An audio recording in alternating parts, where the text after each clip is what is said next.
I got to thinking to myself over the weekend, the president was speaking, and really, when he got to his politics, it was just stomach turning. There he is in the middle of that little town,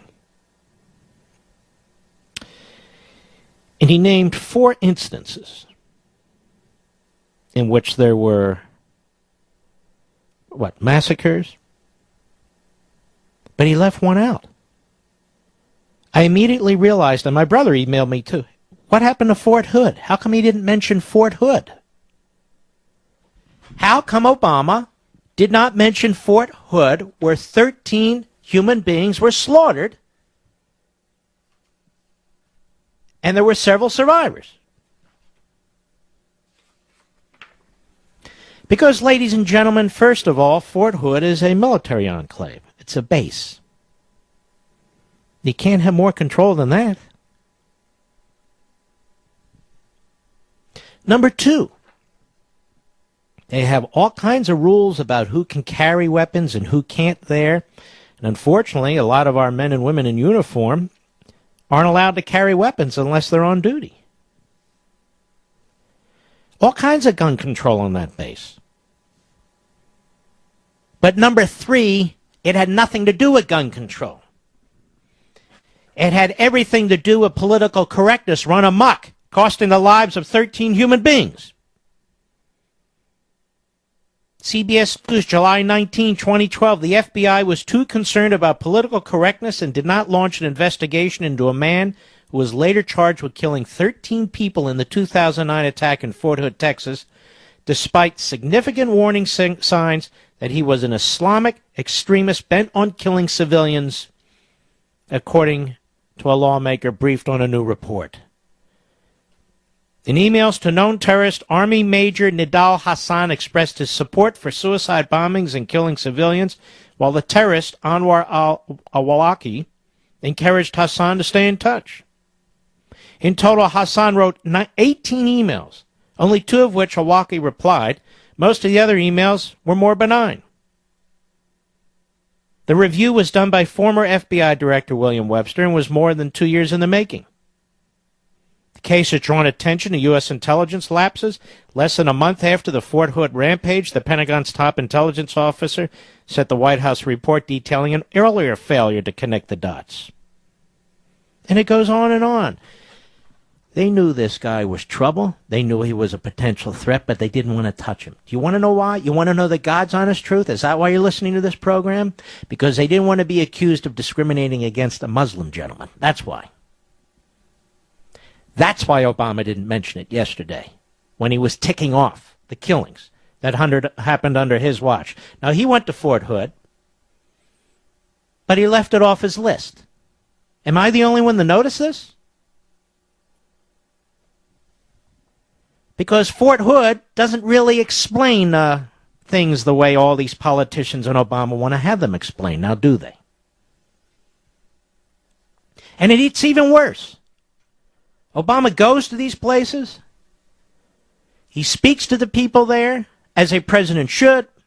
He gives these national speeches and comments, and then for the most part, they never hear from him again.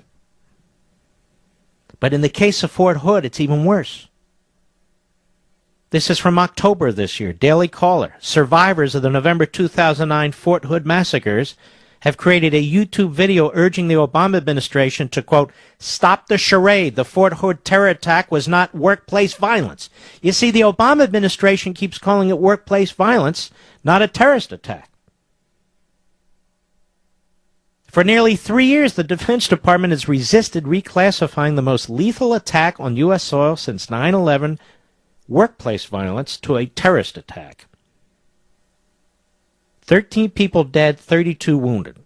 The Muslim army psychiatrist who shouted Allahu Akbar multiple times as he carried out the assault, as you know, corresponded with the Al-Qaeda recruiter, the top one, what we just spoke about.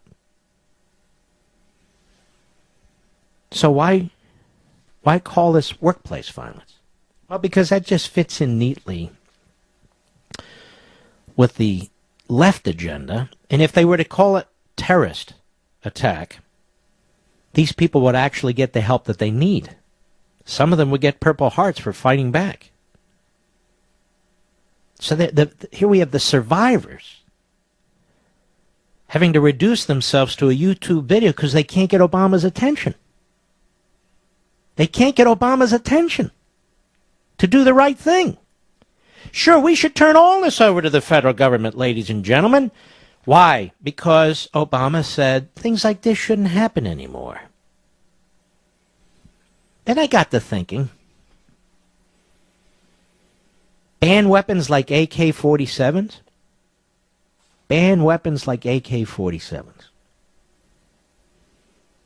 What the hell was Fast and Furious? I got to thinking Fast and Furious was a government program hatched out of the Justice Department where we were arming drug dealers and drug gangs south of the border. To do what? To kill people.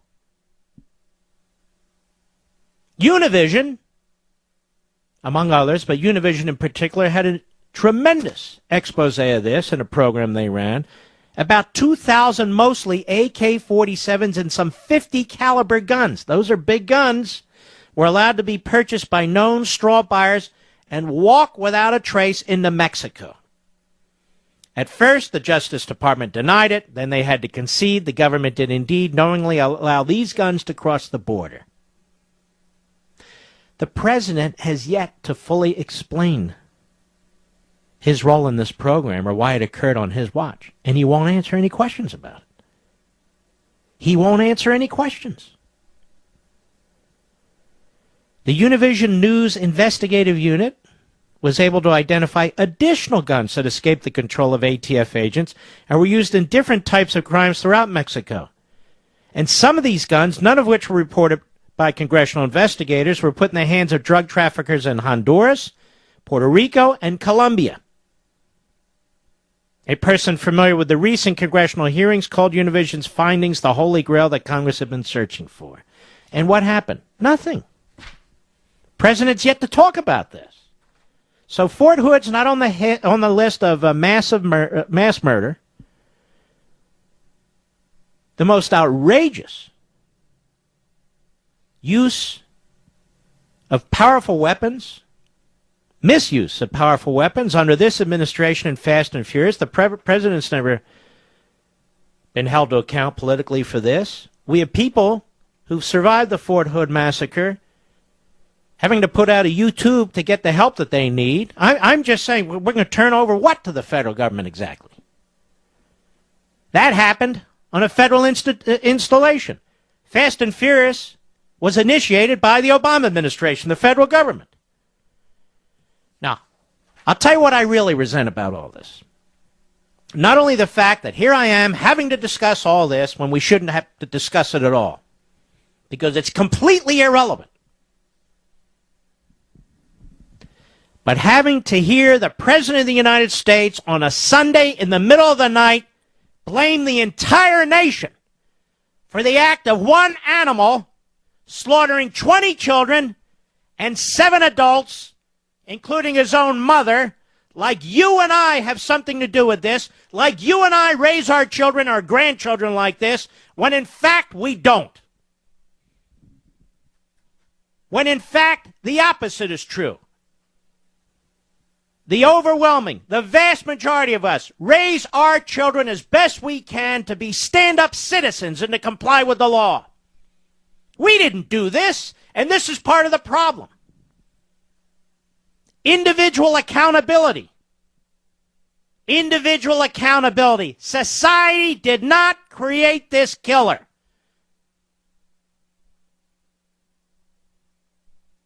He was a killer.